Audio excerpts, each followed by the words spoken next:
Hey there, CyberMDs, and welcome to another Step 2 cardiology lecture. In today's lecture, we'll cover an array of pericardial problems.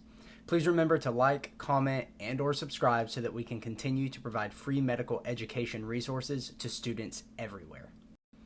On this slide, we have an overview of the lecture in which we will give a brief introduction, talk about some etiologies of pericardial disease, we'll discuss pericarditis, pericardial effusion, pericardial tamponade, and constrictive pericarditis. At the end, we'll finish up with the differential diagnosis, so let's get started.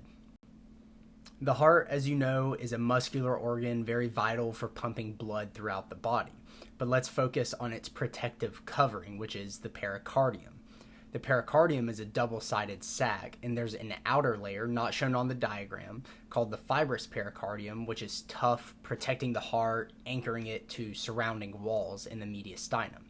The inner layer, the serous pericardium, is divided into two parts, that double-sided sac. The parietal layer, which lines the inner surface of the fibrous pericardium, and then the visceral layer, which lies directly on the muscle of the heart. Between these two serous layers is the pericardial cavity, which contains a small amount of lubricating fluid. And that fluid is crucial because it allows the heart to move smoothly within the sac and without much friction during the cardiac cycle. Any pathology in this pericardial system can lead to a spectrum of pericardial diseases, which is what we're exploring today. When approaching pericardial diseases, it's going to be essential to remember that the etiologies can be quite diverse. These can range from infections and autoimmune disorders to trauma and even cancers, such as lung cancer. However, instead of getting bogged down by the just plethora of specific causes, it's more practical to categorize them broadly and understand the general pathophysiology and the mechanisms that they trigger. In acute settings, these etiologies typically lead to an inflammatory condition known as pericarditis. If the condition progresses to fluid accumulation, it results in a pericardial effusion. And in severe cases, if that effusion is large enough and it occurs fast enough, that can advance to cardiac tamponade, which is going to be a very critical emergency. On the other hand, if the inflammation is rather chronic, it can lead to fibrosis and eventually constrictive pericarditis. So our focus in managing these conditions should be on prompt identification and appropriate treatment. Understanding the underlying pathophysiology, recognizing clinical presentations, and being familiar with diagnostic tools and treatment modalities are going to be key to effective long-term management. As we progress throughout this lecture, keep those fundamental concepts in mind. They're going to serve as the foundation upon which we're going to build in the lecture for our understanding of specific pericardial diseases and their management. So let's first discuss some of these primary etiologies of pericardial disease. These can be broadly categorized into four groups, and I use infection, autoimmune disorders, trauma, and cancer to kind of encompass all of the etiologies. So infectious causes of pericardial disease can range from viral to bacterial, and in rare cases, even fungal and parasitic. Viral pericarditis, for instance, is often caused by Coxsackie virus or an echovirus. Bacterial pericarditis, though less common in our modern antibiotic era, can still occur and is typically going to be due to organisms like Staph aureus or strep pneumonia. Tuberculosis, although less common in our developed countries, remains a significant cause of pericardial disease in areas where TB is endemic. Fungal pericarditis, while rare, can be seen in patients who are immunocompromised, and it's often going to be caused by organisms like Histoplasma or Candida. Next, we have autoimmune disorders, and that's going to represent another significant category. Conditions such as systemic lupus erythematosus, rheumatoid arthritis, and scleroderma can all involve the pericardium and lead to pericarditis. In these cases, the body's immune system is mistaking its own tissues for something that's foreign, and so it's attacking that, causing inflammation and all these other symptoms. And so it's important to recognize that these conditions may be causing a pericardial disease, as it's often going to require a different therapeutic approach, focusing on managing that autoimmune disorder, that underlying etiology. Traumatic causes of pericardial disease can be either blunt or penetrating. Blunt trauma, such as a motor vehicle accident, can lead to pericardial injury and then subsequent inflammation and an effusion development. Penetrating trauma, which is going to include your gunshot wounds and your stab wounds, can cause more direct and severe damage to the pericardium and the heart, leading to conditions like cardiac tamponade, which, as we discussed earlier, is going to be a critical emergency. And then lastly, we have cancer, which can lead to pericardial disease through direct invasion of the pericardium by the tumor, usually by lung, breast, or esophageal tumors that have metastasized. Lymphomas and leukemias can also involve the pericardium. And then malignant pericardial effusions are a particular concern in these cases because if they progress rapidly enough, they can lead again to cardiac tamponade. So now that we've discussed some of the etiologies, let's talk about pericarditis, which is kind of the first diagnosis in this spectrum of disease from pericarditis to effusion to tamponade. So pericarditis is going to be an inflammatory condition of the pericardium, again, that fibrous sac surrounding the heart, and that inflammation is going to disrupt normal function and hemodynamics of the heart, leading to various clinical manifestations. So the pathogenesis of pericarditis is, again, inflammation, and that inflammation can lead to an increase in pericardial fluid. And so that increase in pericardial fluid may constrict and lead to friction between the pericardial layers and sometimes the deposition of fibrin, which we talked about earlier.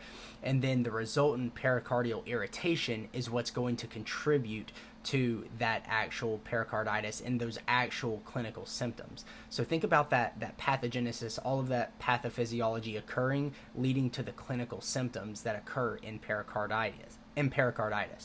So patients with pericarditis typically are going to present with sharp, pleuritic chest pain, worsens with inspiration, worsens when they lie flat, often improves when they sit up and lean forward. And that pain is due to that inflamed pericardium, and the heart's moving inside of that pericardium, and it's all inflamed and it's moving, and so that's going to be very painful for them. And so a key physical finding can include a pericardial friction rub, which is typically best heard at the left sternal border.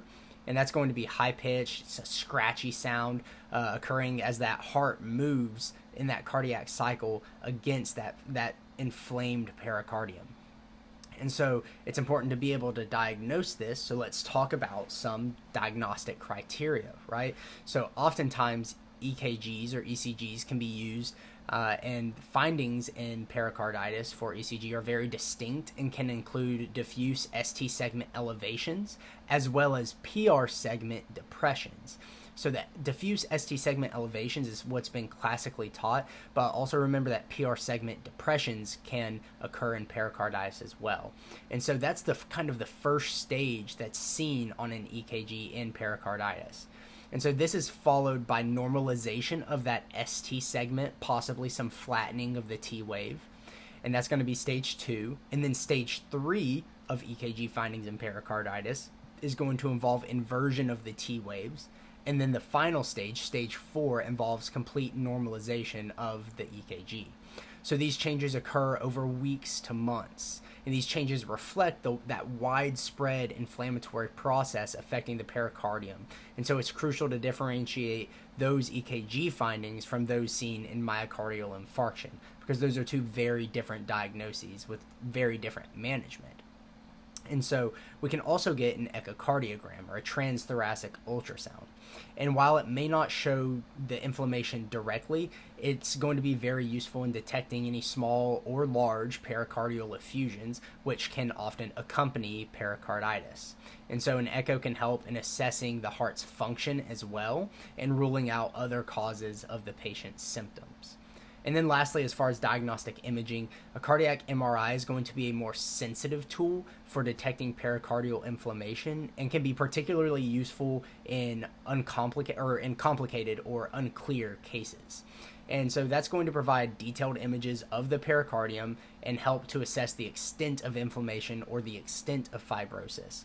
And so while it's not needed to make the diagnosis, as the diagnosis is clinical based off of the 4 criteria that I have listed on this slide, it can help to provide a lot of information about the patient's condition. And so as seen on screen, you need 2 of those 4 required criteria. So they can have typical chest pain, presence of a friction rub, EKG findings consistent with pericarditis, so maybe diffuse ST segment elevations with PR depression. And then lastly, they can have a new or exacerbated pericardial effusion seen on imaging. So if they have 2 of those 4 in the correct clinical setting, you can diagnose your patient with pericarditis. So now that you've made that diagnosis, let's talk about treatment. NSAIDs are going to be the mainstay of treatment for pericarditis, and that's going to be an anti-inflammatory therapy. So ibuprofen or aspirin are typically going to be used to reduce inflammation and thereby alleviate that pain that the patient's experiencing. Colchicine is also an anti-inflammatory medication often used in conjunction with NSAIDs to treat pericarditis, and it's been shown to reduce the risk of recurrent pericarditis. And lastly, you can use steroids, and it's going to be corticosteroids, and those are going to be reserved for very severe cases or for patients who do not respond to NSAIDs and colchicine therapy, or who have contraindications to those medications, contraindications to NSAIDs or colchicine for whatever reason. And while it's very effective, steroids are generally used, again, as a last resort. All right, so we've talked about pericarditis, which we discussed and mentioned can lead to a pericardial effusion. And so a pericardial effusion, again, is characterized by the accumulation of fluid in the pericardial cavity. And that's going to be, again, the space between the heart and the pericardium, that sac surrounding the heart.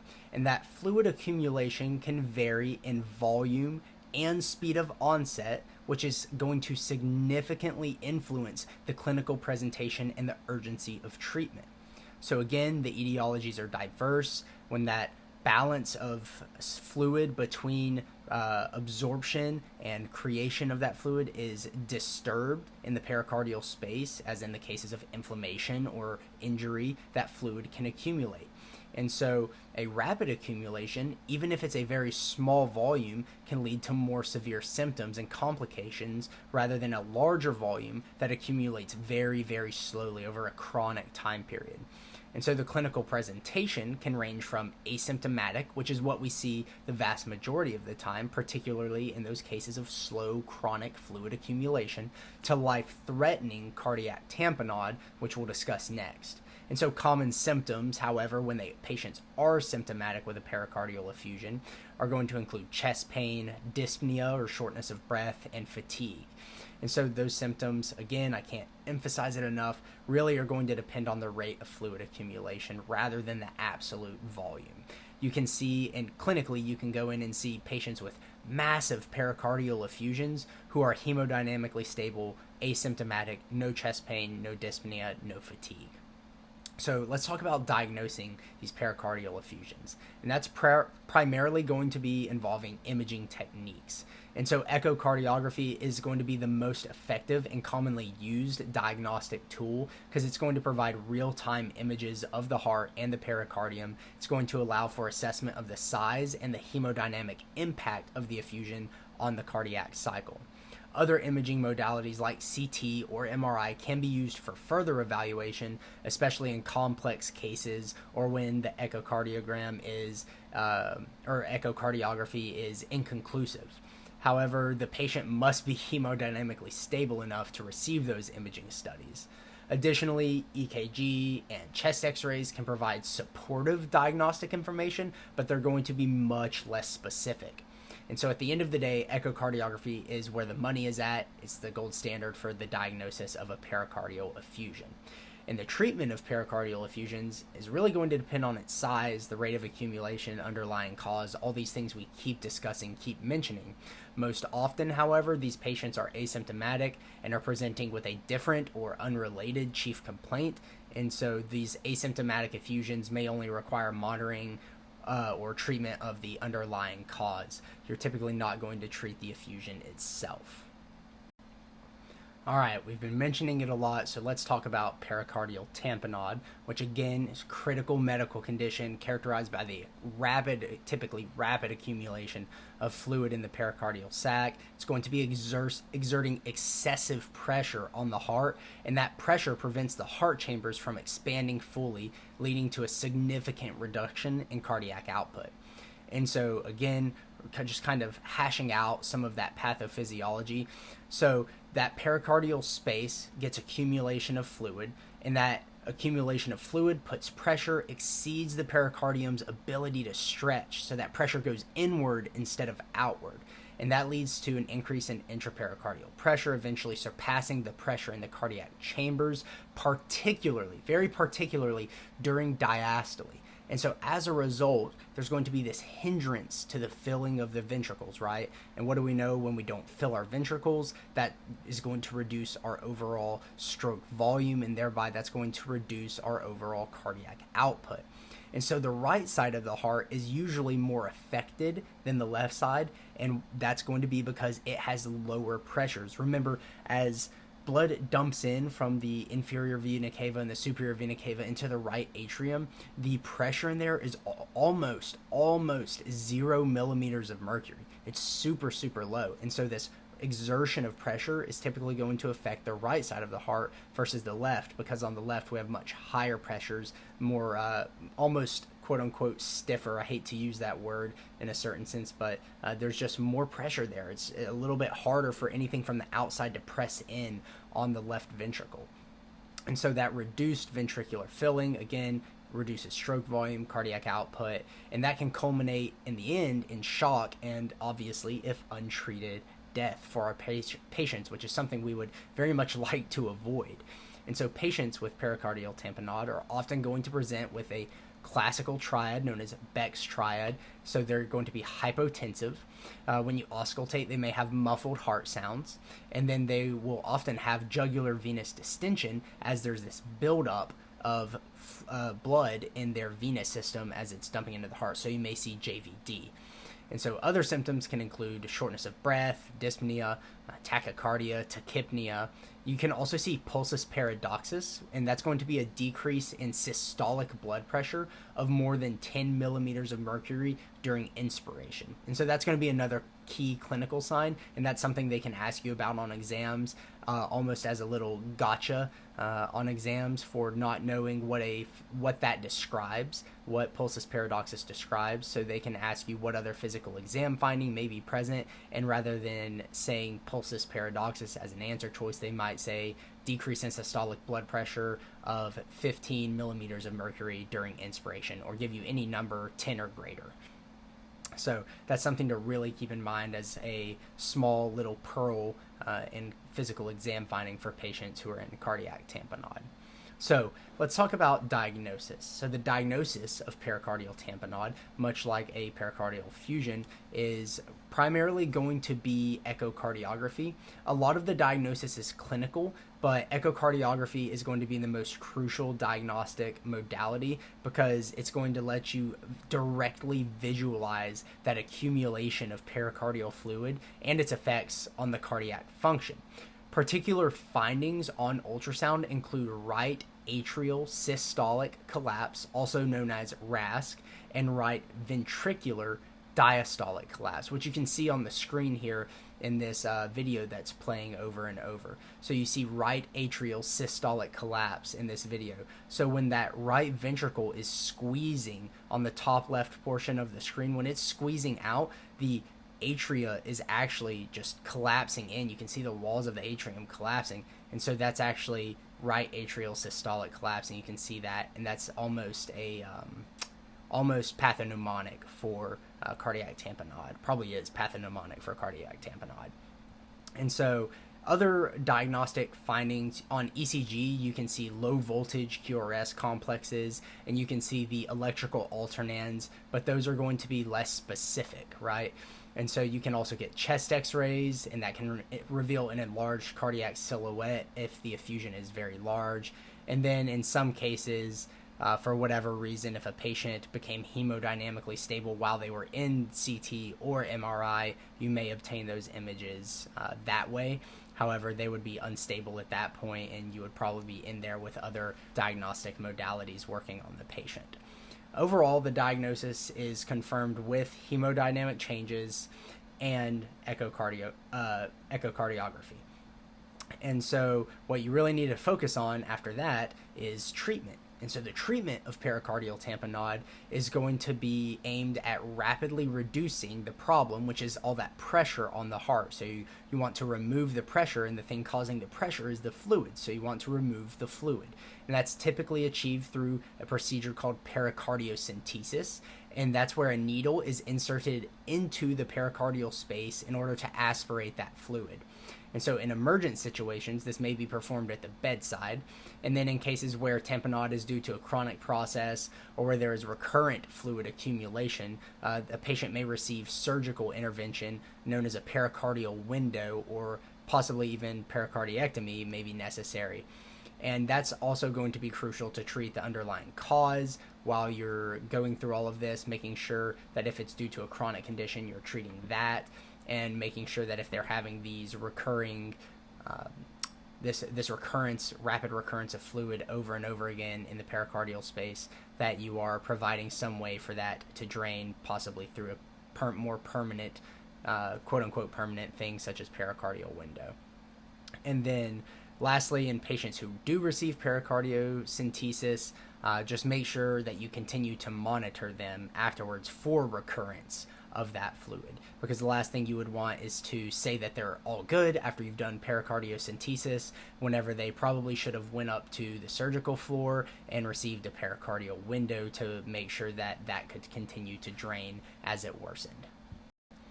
All right, lastly, we have constrictive pericarditis, which is typically more of a chronic condition rather than cardiac tamponade being acute most of the time. So we're swapping from acute cardiac tamponade to a more chronic constrictive pericarditis, characterized really by a loss of elasticity of the pericardium. And so the pathophys of constrictive pericarditis involves the gradual fibrosis and calcification of the pericardium. And that process can be initiated by various etiologies, including that viral and bacterial infections that we talked about earlier, but also radiation therapy, cardiac surgery, chronic inflammatory diseases, some of those autoimmune diseases we talked about earlier. And so as the pericardium becomes more rigid, it restricts the diastolic filling of the heart.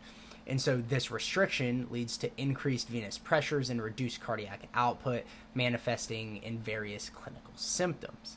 And so patients with constrictive pericarditis often present with symptoms of heart failure, such as dyspnea, shortness of breath, fatigue, and edema. And so physical exam may reveal JVD or ascites or peripheral edema. One of the hallmark signs is the pericardial knock, is what it's called. And that's going to be a distinct early diastolic sound heard on auscultation, and that's resulting from the abrupt cessation of ventricular filling due to that constricted pericardium. So a pericardial knock can be heard.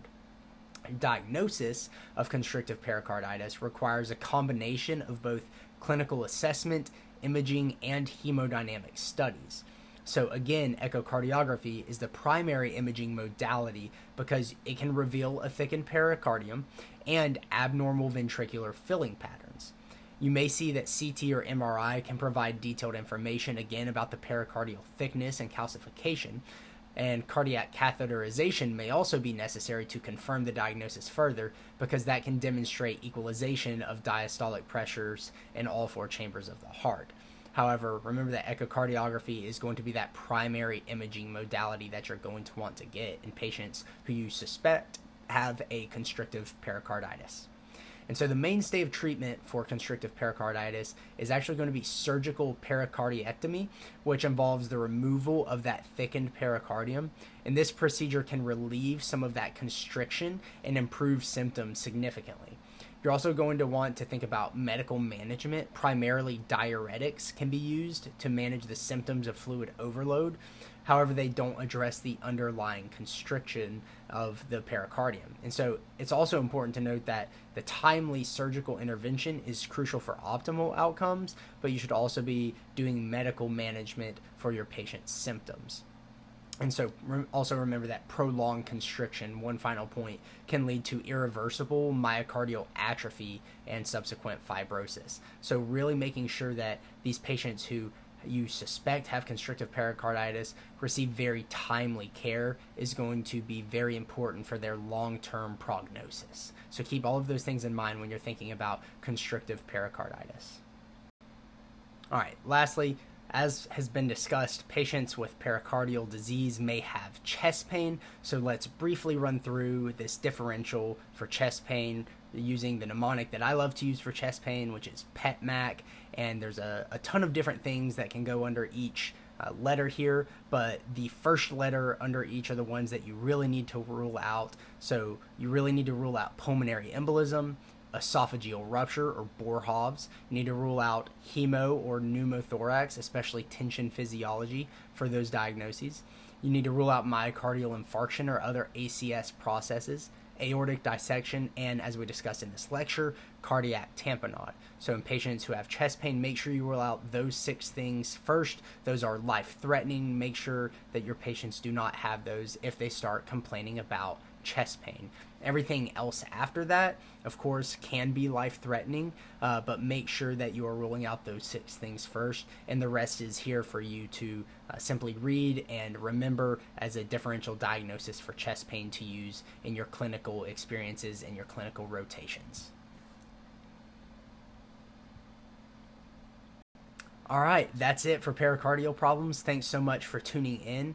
As always, please remember to like, comment, and or subscribe, and leave us any feedback that you think is pertinent so that we can continue to improve and continue to provide free medical education resources for students everywhere. Thanks so much.